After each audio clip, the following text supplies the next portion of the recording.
Hi, Liz. Thank you. Hello. Thank you for being here. Sam, welcome. I'm going to pin you, Liz, so everybody can see us. And I want everyone to know we did not mean to wear green together, but I think it's perfect as we were talking about potential career changes. And um, this is a very casual conversation, and also the chat is open. So, Sam, you are welcome to, if you have questions, throw it in the chat. Um, I think it's a. I'm eager to talk with you today, Liz, because of course we're friends, and let me just get the proper introduction. I met Liz at a Byron Katie event in March of 2023, almost 3 years ago. I have had the distinct pleasure of getting to know Liz. We had lunch the next day, and I got to. Liz and I have basically traded facilitating or being a client doing the work for almost 3 years straight now, every week. It's Mhm. wild. And I had the distinct pleasure of going on a safari with Liz. And Liz brought me a Prince piece of art. And if you know how much I love Prince, you now love Liz too. And I just love that you schlepped it from New Zealand to South Africa. And now it lives in my Texas home. Um, Also, Liz is a career coach, a married mom of four. And what I love so much, and the reason I was like, Liz, I want you to talk to my people, and we're recording and we're sharing this, is tell me if I got it wrong, but I think I have it right. When you work with Liz, you don't just find your next job, you do soul searching, then you do your researching, then you do your job searching. And most people do it bass backwards. Mhm. Ass That's backwards right. for those who didn't track. Right, as in it's like everybody just goes straight for their job. And so I love how you lead in this area, and it feels personal and relevant. And as you know, Liz, I just love and adore you and your work and how you support people. Um, Cool. and then, humble brag, I have a friend who wanted to do a career change. I mentioned Liz, hired Liz, and she's like, Liz is the best. And I'm like, I am not surprised, but I always love to hear it. Liz, thanks for being here. Oh, pleasure. So good to be here too. Thank you, Serena, for having me. Of course. Um, okay, before we dive in, and I'm like, should we share my inappropriate story? But I think not, since this will end up on YouTube. But before we dive into the like, it's important to sort of at least, well, I think it's important to like what you do. Um, you know, Mm. there are Yeah. seasons, and I want to be respectful, especially money is what it is. So like, there have been moments in my life, and I certainly don't look down upon. There is no moral judgment against anyone who is in a job just for the money or just needs the money, like Mhm. whatever it is. But also, if you are in a position where you have either the inclination in your heart or just whatever the calling is, and something like no longer lights you up, I do think it's a part of our spiritual growth to follow the evolution. Mhm. For sure.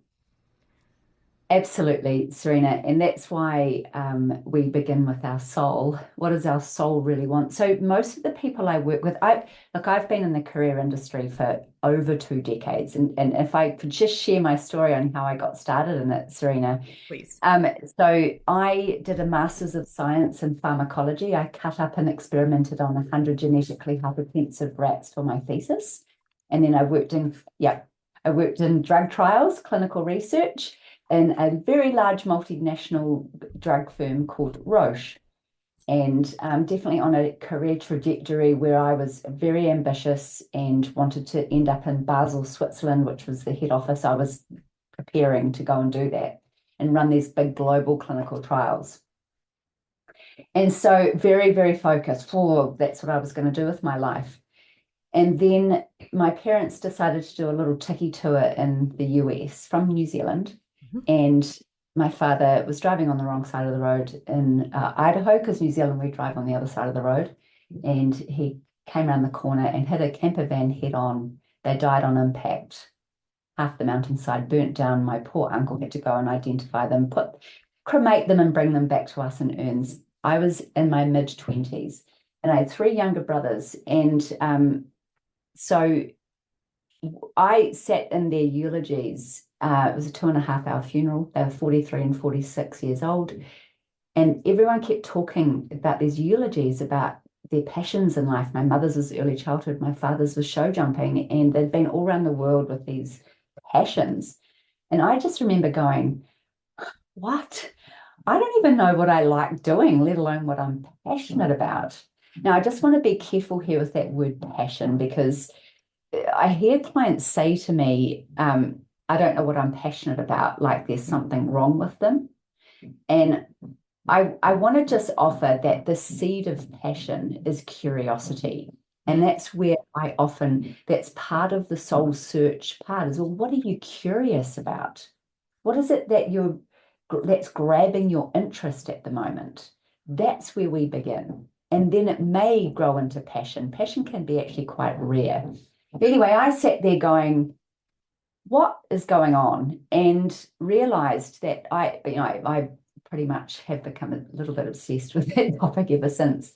And I also learned about career coaching by the seat of my pants because I was coaching my three younger brothers. My youngest was 16 at the time and helping them into what they were going to do with their lives.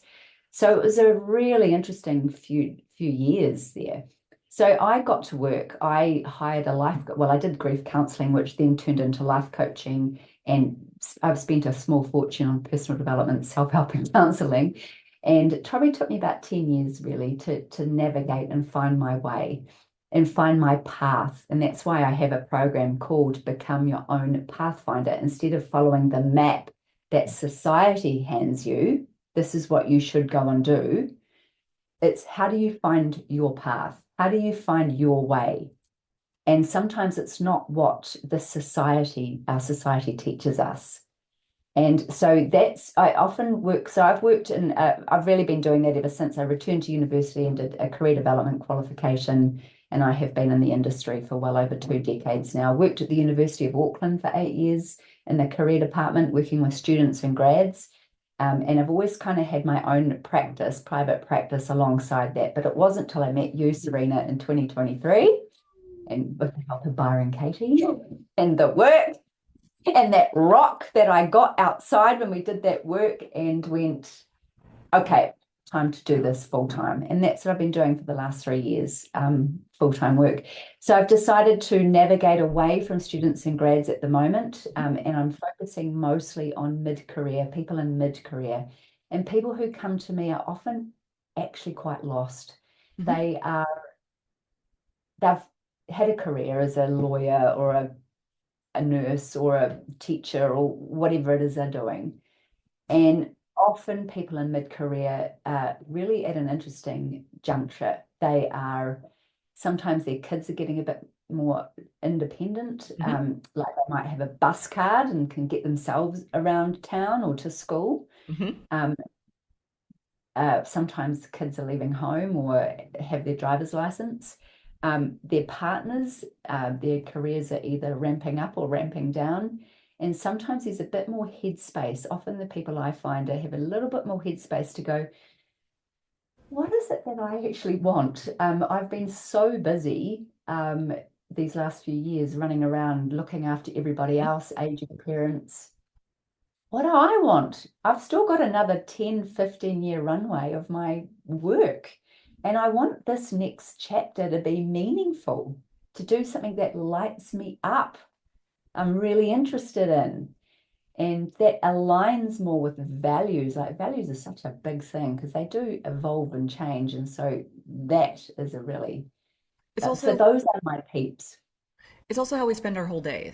Like I've I have been thinking a right? lot about this, and I'm remembering a pivotal conversation season with a friend years ago, and he was effectively saying, work to live, and I'll retire the second I can, and I understand, and I remember thinking.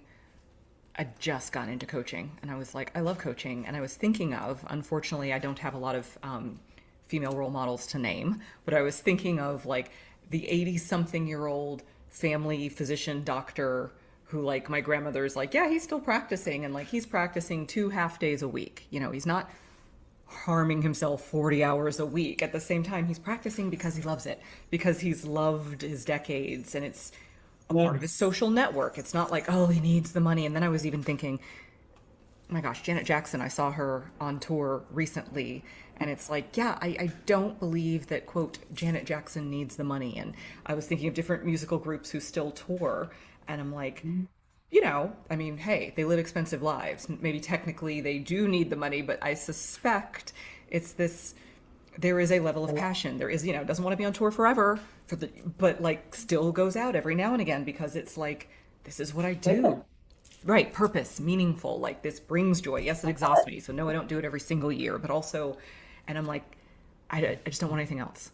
Like I love So interesting you say that because the more I get into this world and the more I connect up with women who are absolutely found their path and are living it, they're like, I'm not stopping at 65. right. I'm going to be It, going for, I'm looking into my till 75, 80. I mean, look at Byron Katie. She's just case in point because exactly. she just got it.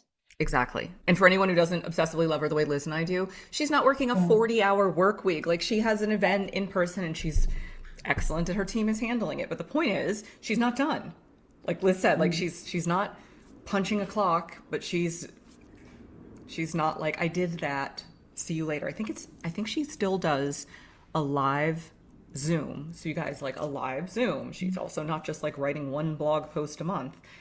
Every single week, Monday, Tuesday, Wednesday, like 3 days a week, every single Mm. week. And it's like an hour and a half, but probably 3 hours between preparation and sit Yeah. down and say thank you to the team. And I just think, okay, so Mm.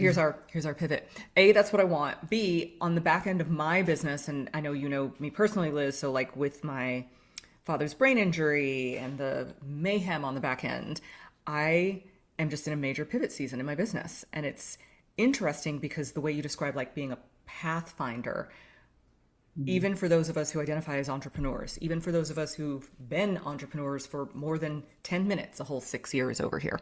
But there's this, we still know the way it's supposed to be. Like, I came up and built a business I love on following the so called rules at the time. And so it's been fascinating to give myself permission and admit to myself I have all this internalized patriarchy to dismantle. And by patriarchy, I just mean like these are the systems, this is how it happens, to give myself permission to be like, no, that was exactly right for that season. And this season looks like this. And Mhm. I'm not even speculating next season. Sure. And it's such Say a, more. What do you mean by this season? What are you meaning? I, I feel like I'm living to the best of my ability, as we all do, but like so actively grieving. And it's like, it just feels like it's just, I don't know how many more years. Like I refuse to put a timeline on it. Like there's no like I'm just going to take 4 weeks off and then I'll be back. Like that just doesn't feel right. So I Mhm. find and I have shame and guilt about this and I'm only telling you guys that to normalize it, but like I have done so very little marketing over the last maybe 6 months, maybe the last year and a half. I mean, I used to be so busy with legal things for my father or his medical, like that was busy. But now there is the hours exist. I am not inspired. And while we Mhm. all work without inspiration at times, that is a Yeah. given. There is that, difference between just got to do the work versus I just don't feel like it. And I find myself in the I just don't feel like it. And so that's like Mhm. I have not followed your exact program, but when I'm thinking your voice in my head, like, what is the soul searching? This season Yeah. feels like a lot more reading, a lot more doing Mhm. the work with friends, and truly just allowing so much to just settle in my soul. I can feel that when you said that Thanks. because you know these are good. I call them career clues. Mm. You know, burnout, Hmm. sometimes boredom, sometimes that loss of motivation. That they're often just signals. Hmm. Hmm. They they're not failures. They're signals, and it's just data, and that's what we're working with. I hear this all the time: is I should be more grateful, Hmm. or other people would kill for this kind of job, Hmm. Hmm. Hmm. or maybe I've lost my drive. I hear this a lot, or I need to push harder. And, you know, I'm a Martha Beck trained wayfinder life coach. And she makes a distinction of we have two selves, our social self and our essential self. So our essential self is who we are at our very core. who our true nature. So me as Liz would be the same person being born into a New Zealand family as I was if I was born into a Chinese family in China. I'd still have the same personality and our true nature, whereas our social self is who we've been socialized to become. And that whole idea of I just need to work harder, Mm-hmm. for example, Mm-hmm. is that's a social self thing. It's almost like, you're driving along the freeway and realize you've veered off track, and it's like you've fallen asleep and veered off track and waking up and just flooring the accelerator and keeping on going rather than stopping, taking stock. That's one of my first modules in my program is let's take stock. Where am I? We need to work out, when you're looking at a map, you've got to know, well, where am I first? Mm-hmm. Before we can navigate the next bit, before we, taking stock, before we go, okay, I need to actually get back on that freeway. So what often it is sometimes even just a simple values clarification, Mm-hmm. like values that are not being met. And that's why for you, Serena, like you saying you want to be doing the work with friends more, like Yeah. what is that about? I mean, feel free Oh, to answer. What's that about? Like yeah. what does it give I you? love doing the work, and I think that is part of a shift that if I just look over the 6 years of my business, um, for years, certainly in the early years, it was like, okay, this is what I've done, this is what I teach, this is what I'm telling you. And what's interesting is very many people who were enrolled or worked with me, it was like, cool. I was the teacher, they were the student, they would do it or not do it. And I find there's an aliveness in me when I work with when clients are willing, and it's not just in my private practice, like I see it in one of my group programs right now. It's when the client is willing and able, and those are two separate things, but when they Mm, are both willing and able to, if I ask them a question, they really look inside for the answer. And that's different than how I built my business. And again, no regrets and seasons and what's in style. But it used to just sort of be like, I was like, listen, this is how it is. And people were like, okay. And sometimes people would memorize things I said. So if I asked them a question, they would repeat back the right answer. mm, And there's something that blooms in me when I am privileged enough to be talking with a client mm, and I ask a mm, question and I see them go in, which as you know, like when we do the work, like that's the trick. It's the like to go into our head and our heart and our body. And it's been, being, yeah, like mm, I'm like lit up. Like I recently had a private client who we weren't hearing each other. And when I like remembered my job is to be curious and ask the questions, I was like, wait, she's not hearing what I'm saying, but also I'm not hearing what she's saying. So it was this like when I leaned back and slowed my roll and asked a slightly different question, she really went in and like illuminated something for me that I was like, yeah, that's definitely why we had a communication problem. I couldn't hear her, she couldn't hear me, but when I remember it's my job to ask the questions and be curious and I leaned back, she melted into let me see and provided an answer that I did not see coming. And it's like, mm, oh, that I don't know. Like I got guidance, I got experience, but I don't have all of the answers. And just to get to work with people who want to do that, like I know you see it. It's like that's what lights me up, and that's different. If you met me year one in my business, mm. that, that didn't light me up. Yeah. And so that is, there's two things there. It's that value and Yeah, also your absolute strength as well that you have been developing and facilitating something like the work or coaching, the true, really getting to the heart of what something is.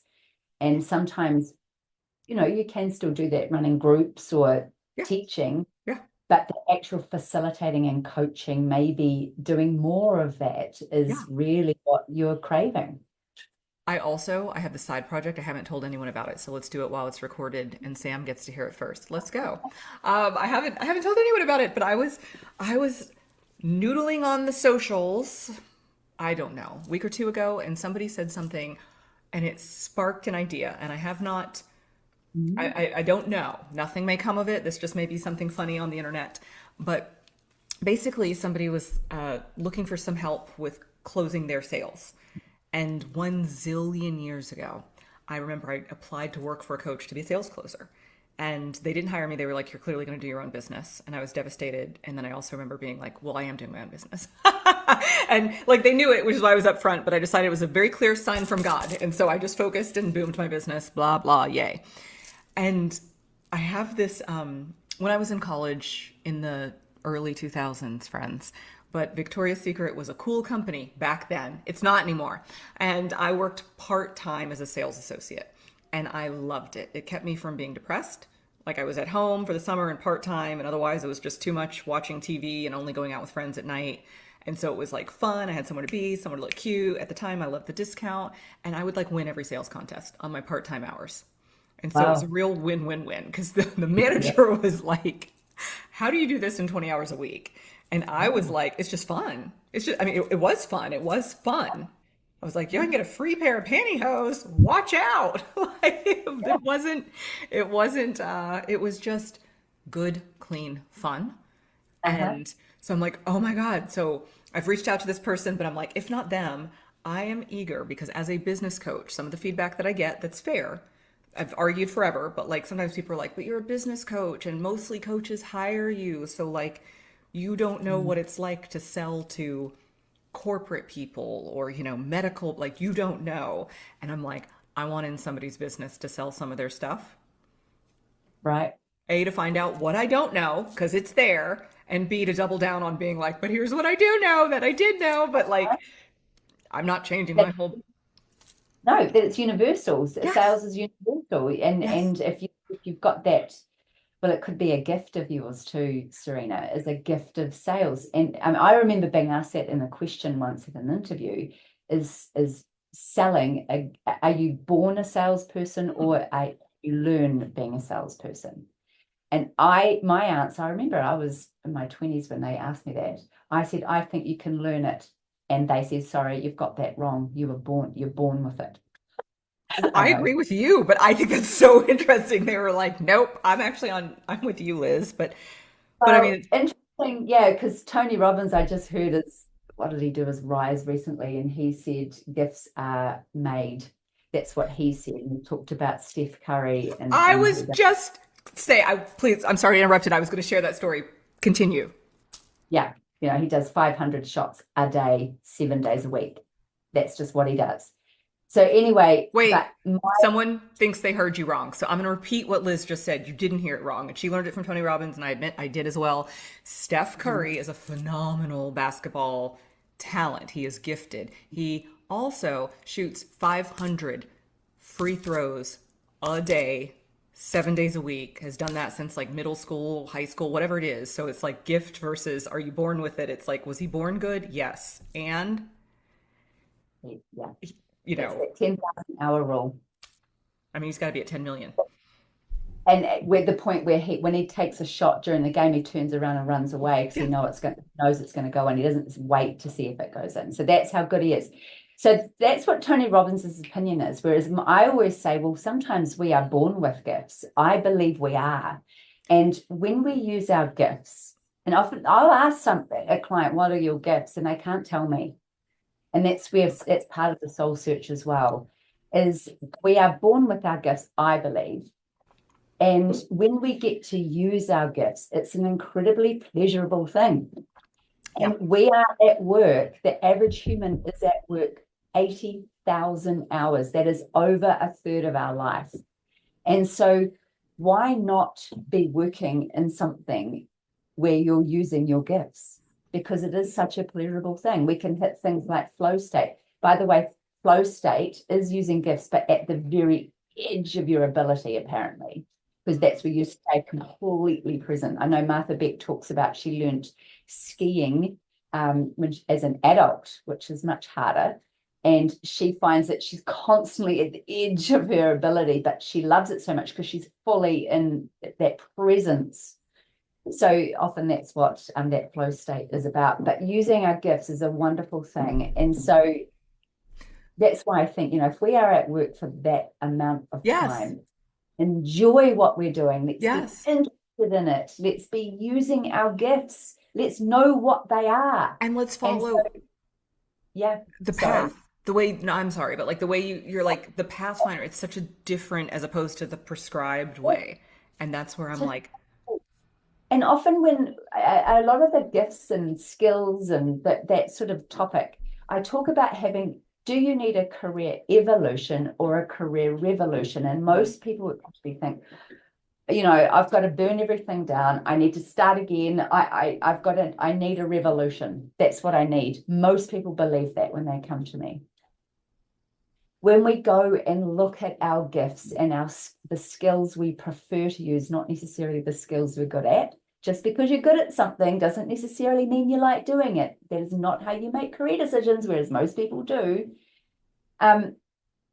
When they realize, oh, actually, my current role, I am using a lot of the skills in my gifts, but there's just some changes, just some tweaks I need to make. It's just having an honest conversation with my manager and saying, listen, I'd like to take on these types of projects. That often most people just need an evolution, not a revolution. An evolution, a pivot. Most people realize that's actually, and I want to say that because another lie that I hear is I have to start again. I have mm, to start from scratch if I mhm, want to make a career change. And it is a lie because you are never starting from scratch. You are taking everything, all the experiences and skills and your networks that mhm. you have over this lifetime, and you're using all of that into something else. And a big thing that really helps with that, um, it's a confidence piece. It's a fear. It's about fear that a lot of people have is, I'm just going to stay here. I'm just going to stay in this job because I can't start from scratch. I get them to go out and do what we call two things: informational interviewing, Mm, where you interview other people who are in the place that they would like to go, mhm, and find out, well, how did you get here? Tell mhm, me about how did you build your employability skills to get to where you are now? And another thing is do LinkedIn research, like stalk people's profiles and see how mm. did they build their skills to get to where they are now. And often what happens when my pathfinders go and do this, they go, oh no, I don't need to start from scratch. I just need to do this little short course on the internet, or I don't need to start again.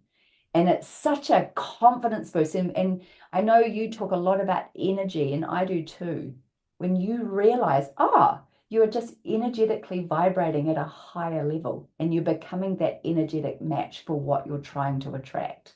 It's incredibly powerful. Those really simple exercises. Those are great examples.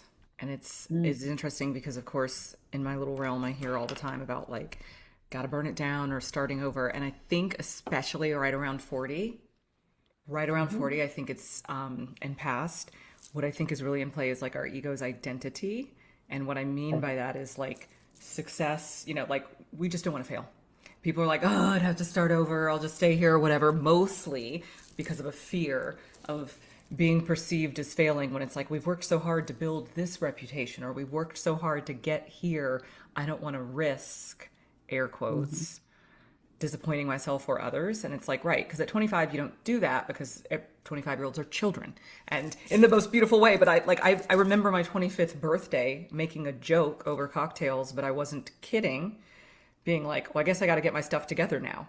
But just so you're clear, I was fully together, you guys. I was working at MTV News. But right, like I moved to New York City with 2 suitcases and a place to stay for one night because I was Wow. 22 and offered a job at MTV News. So I was like, Oh, I'll figure it out. It all came together. My point being, had that same offer been given to me at 30, uh-huh. 0% chance I would have taken, it would have been like, I need to find a place to stay. I need, this is a freelance. I need a 1 year commitment. Like there's all these things. And I just love that I was young enough to take the risks, but it's like it Totally. wasn't a risk because I was. Well, it's developmental stage. We talk about the tryout 20s. Mm, mm, It's the decade of yes, experimentation.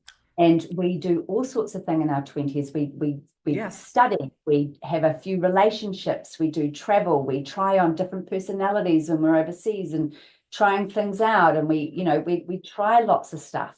and it's developmentally appropriate to do that. That's the But they trick. reckon that age of 30 is our first real career crossroads. Mm. And we're going, well, hang on. And if we haven't done enough experimenting in our 20s, often those crossroads are, well, oh my God, a little bit more. And we're stepping into our first adulthood Mm-hmm. from the age of 30, Mm-hmm. developmentally. Mm-hmm. So the second adulthood is around about the age of 45, and that's Yeah. often when the crisis hits. Yeah. Well, it makes sense, right? Another crossroads. Yeah. And it's not like the timing, it's the like the social What's self, as you were saying. totally what's happening in your life. And that 40 around that 45-ish age is a fascinating stage where we're just going, I don't want to do this anymore. I want something more. And the thing I hear is I want more meaning. I Mm-hmm. want more purpose. I want something that's far more fulfilling. Those three things are what people are wanting. And then they go, okay, well, this is not it. And the first thing they do is they go straight to the job boards. No. In New Zealand and Australia, the main one is called Seek. And so they'll go straight to Seek. And I will say, well, if you want to feel depressed, just look at Seek. And that's because very few jobs are advertised. 7 to 30% of jobs get advertised. 80% of jobs are found in that hidden job market. So they go, oh, there's nothing out there. Oh, well, I'll stay here and suck it up a bit longer and just kind of see it out. And they stay stuck. That's how they stay. And it's like, no, that's the job search end of the spectrum. We need to come up, what do you truly want? What do you really want? It's the And energy again. Because yeah. to your point, when it's just let me go straight to see if there's good jobs and that will encourage me. And so if I Mhm. don't see something or if I don't see five things that are obviously better, now I'm discouraged. It's like instead of leading the energy, it's like, oh, I looked, there's nothing good. And I love the way you describe it. It's like, no, when you get really clear on what you want, then that energy is moving out in the world like a beacon. It's such Yeah. a good, it And you're reminded, having, so that's where that hidden job market piece, people are like, well, what is that? It's your networks, it's your contacts, Mhm. it's when I say go and do an informational interview, not a job interview. Yeah, Don't ask for a job, because if right, you do, shut the conversation down. right. You're This is just actual. asking for information. You're getting out there and going, hey, person on LinkedIn, Mhm. I notice you're doing XYZ. I'd love to, I'm thinking of making a career change myself into this area. Would you have 20 minutes? I would just love to ask you some questions. And please never say, can I pick your brains? I just hate that terminology. But I just love to ask your advice and ask, how did you get to where you are? And most people are really happy to do that. We spend 80,000 hours on average at work, but do we ever get a chance to ever talk about our careers where we're spending most of our time? No, we don't. And so when people do get the opportunity to go, oh, well, I studied here and then I worked here and then I went over there and then, oh, this happened. And people love it. They love to talk about themselves. And when people are asking really thoughtful, interesting questions, you honestly, those informational interviews, I say, are one of the most powerful things you can do for your whole career, because not only three main things happening when you do an informational interview. Number one, you are finding out if this has legs. Is this an area I really want to get into? You get information that you can never find out from internet research. Hmm. Number two, you are um, building networks. You are building networks, and often that the statistics say for every 12 informational interviews you do, you get one job offer. Some people is far less than that. I've Hmm. had clients do two information and they get job offers straight away. But the other thing is what we call it's reality testing. It's testing out if you're going to like something. And another way of reality testing is doing a new project at work, or doing a Hmm. volunteer gig, or doing a part-time job in the weekends or evenings. And you get skills and experience Okay, that I help don't you to.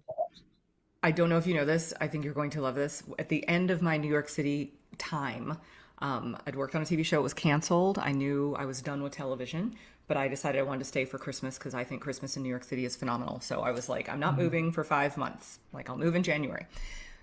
I thought I wanted to be, and I'm a good baker. And I, at the time, wedding cake decorating, all those reality shows where all these insane Yeah. wedding cakes. And I was like, I'm going to move back to Texas and like, I'm going to be a wedding cake person. Like, that's what I'm going to do.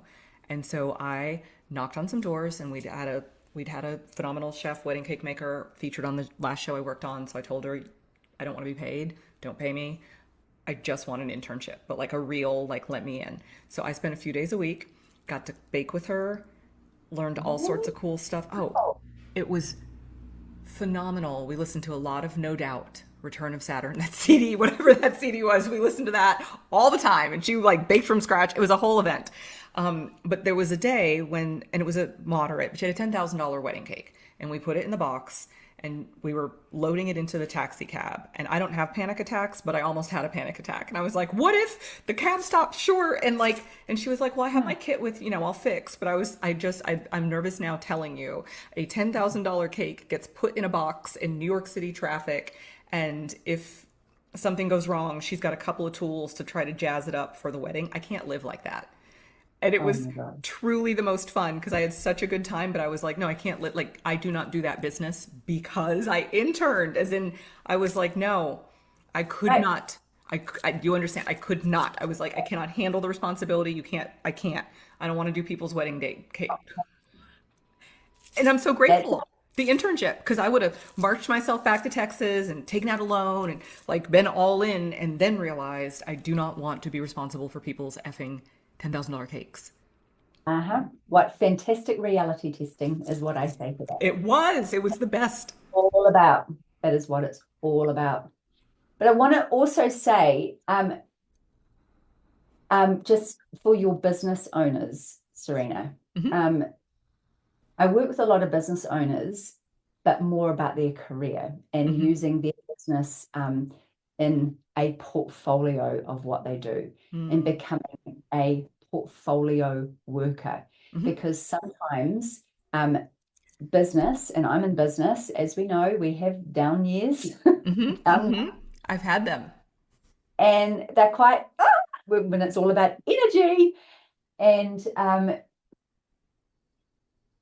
having a cash flow job, an Hmm. actual job, even Hmm. if it's 50 days a week, Hmm. is the most amazing thing. And that is what I did at the University of Auckland. I worked 2 days a week. It would paid all my bills. I Hmm. knew exactly what days I was going into the university. My kids knew they had to go to out of school care on those days. Hmm. They were ring fenced. I knew exactly how much I was getting every month. Um, it was such a good role to Hmm. relax. And then suddenly my business went up because I wasn't panicking. And so That's the idea in portfolio also is do volunteer work or do that, that reality testing type role if you are pivoting into something else and seeing if you can design your week or month that way, that you are doing that cash flow job, having something that comes in the door while growing your business alongside it is a very good formula. I think people don't talk about it enough, which is so interesting, especially the business coach in me geeks out on this because Mhm. the way you just described it, when you have a portfolio identity or believe in the business as a portfolio, then it's just easy breezy math. And I think the problem is so many people identify identity wise as just starting out a business. And so it feels too, oh no, that means I'm not in my business. And to your point, I am a huge fan of Shoe Dog, written by the founder, Michael Knight of Nike. Yeah. Nike, anybody know Nike? And he had a job. I mean, he had full time employees, plural, while he was growing Nike, and he had a full time job. To your point, and it wasn't just a cash flow and he wasn't relaxed, it was just to make ends meet. But the point was, that is how come he could keep the Nike afloat for those years. It was his full time, 50-hour a week accounting job. Mhm. And for anyone listening, I'm saying it dramatically, it wasn't his first year in business. It was very much like he'd been in business for 5 years and had to get the job to keep the business alive. He had the portfolio as you speak of. And then Susie Corcoran, who is a real estate she's built an empire now, but she started with a real estate empire in New York City. Um, I realized she recently sold a stunning Upper East Side park property, and she was telling the story of she was working as a messenger. Again, many years into her Corcoran real estate business. And I was like, what? Yeah. She was like, to keep the lights on at night, Hmm. I was a messenger. And I love that she was a messenger in this stunning Parkview apartment. And she told the lady, someday I want to buy it from you. And the lady, she gave the lady her number and was like, if you ever sell it, call me. And years later, the lady did. And she was able to buy a multi-million dollar like Wow. from the messenger. That's the best thing is I'm thinking this lady must have called being like, did you make your zillions? And Susie's like, Yeah. yes, I Well, delivered. that's it, right? And we can be a little bit strategic about it. So when someone, I'm not a business coach. I am not a business coach. I can talk about business because I'm in it myself. But what people would come to me for is going, yeah, I'm thinking about starting a business. I would like to start, and I've got a little how to start your own business kind of, I suppose, Well, you've template done that they it. can go through. Yeah, I've done it. But I always say, well, let's get that cash flow first. Let's get Mm-hmm, the cash flow first while you're building that business. mm-hmm, That if you have down months and down mm-hmm, weeks, that you've still got some level of income coming in. So you're not panicking mm-hmm, and you're not sending out that desperation vibe, which mm-hmm. I certainly was when I first started my business. That and I would honestly turn myself into a pretzel going, yeah, I'll meet you at this hour and this hour and just all around the client's schedule. But when I ended up getting a job, I'm like, well, I can't do that Mm-hmm. anymore. And you have to meet me on my schedule. Mm-hmm. And everything changed. So I focus a lot on, right, let's get that job, let's get that for now job, or it may not be a job that lights up your world, Mm-hmm. but it could be within the industry that you're building a business in. For me, as working at the university was very complementary to my business. When Mm-hmm. people found out, oh, you work at the university, Mm-hmm. when I work with students and grads, oh, that's awesome. I want to come and see you. And yet at the university, for me too, I was practicing my craft. It was just runs on the board of students weren't having to pay me out of their own pocket. But I got to practice facilitating workshops. I got to practice working one-on-one. I got to practice being in lecture theatres full of students and talking to them about their career. It was such a great symbiotic relationship. I loved it. And I really encourage that with a lot of business owners. Big yes. Um, okay, I don't see any questions in the comments, so I'm gonna keep my eyes open for that. Otherwise, Liz, what would you say to somebody who's just listened and they're like, I sort of want to make a career change, but like I need to figure out like what I want to do and then I might reach out. Well, they can reach out without having to figure that out. My website is lizbarry.com. You can reach me in the contact page. I'm in the middle of launching my signature program, Building Your Own Pathfinder, right now. I only launch it twice a year. So February and next one will be July. I take people on that journey of soul search, research, job search. It's a 12-week program. You do it in community, and that is the bit that really changes everything, because making a career change can be an extremely lonely thing. When you do it in a community of other pathfinders, is what I call them, who are going through the same thing, it makes all the difference. Never mind the networking you do while you're in community as well. But so that is open now. We close New Zealand time on the 25th of February, so that would be the 24th for America. Mm-hmm. And so come on the journey with us. I would absolutely love to have you part of mid-career change and making it happen. As a coach, I have to remind everyone who's listening, it's more fun to journey with people. As in, Oh, I think I'm always amazed, which is why I asked you that question, and amused, and I'm guilty as well of like, I need to like know where I want to go. Then I'll talk to this person or then I'll get this help. And it's like, no, hire the help to be supported and facilitating your figuring out what you want to do. Like, that's the and purpose. it's interesting you say that, because I mean I do one-on-one coaching. Mm-hmm. Um, a lot of people that I do a clarity call with, they'll go, "Oh, I don't want to, I'm a private person and I just think I just need one-on-one help." And I say, that's fine. It's absolutely fine. You have Pathfinder as part of what you do. You're welcome to join in on the calls, Mm-hmm.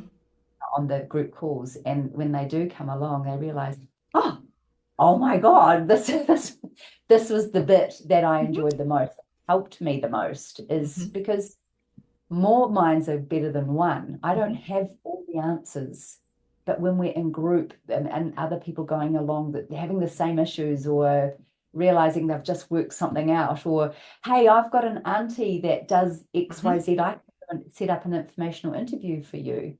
Man, that's where the magic happens. I love that you reminded me and everyone listening. I love the Gabor Mate talks about trauma and healing trauma, and he always says healing happens in community.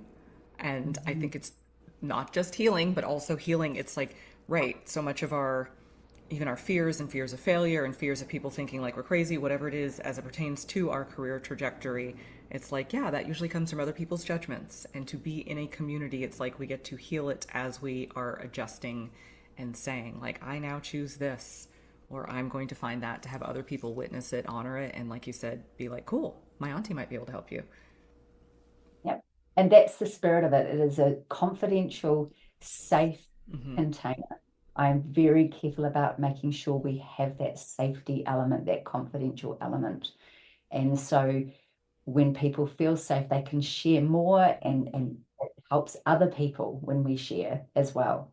So, and there's no requirement to, if you are a very private person, for sure, you can just come along to the calls. There's no requirement to share, but I do encourage it because it takes vulnerability sharing. And guess what else? It's a safe place to practice vulnerability because when you're making a career change, that is incredibly vulnerable too. So start within a lovely container like that. Also, it's fun when you make progress or like a win to be in community, Oh, to get to be right? like, Everyone can celebrate with yes, you. yes, All feel it. It helps everybody when we yes. celebrate and share those wins. As you say, Serena, stealing your quote, what we celebrate, we integrate. And We integrate. it's about that energy. Oh, okay. On that note, we end. But Oh, I'm like, yes, all the celebrations. Thank you for being here, and thank you for like us getting to chat, and thank you for the work you do. As I said, I know a friend of mine who worked with you who's delighted, and I enjoy our work that we get to do. And my fundamental belief is like the world is literally falling apart. First act of creation is destruction.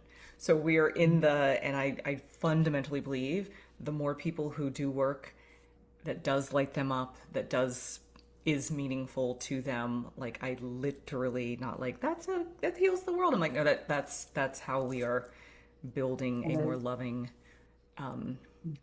authentic, in integrity human collective. because when we love what we do, it affects everyone around us. Yep. It affects everything. Mm-hmm. It lights up our whole world, and that can only be a good thing Mm-hmm. for what we all need right now, Mm-hmm. what this whole world needs right now. Mm-hmm. Mm-hmm. Mhm. Thank you. Thank you, Serena. Okay, Take everyone. care. Yeah, hope to meet some more of you. Yes, go to lizbarry.com. If you haven't already, it's Barry, Barry. Yes, I felt the need to spell it since I talk so fast. Thank you. And thank you guys for being here. And I'll talk to you all later. Mwah. Go well. Bye. Thank you. Bye bye.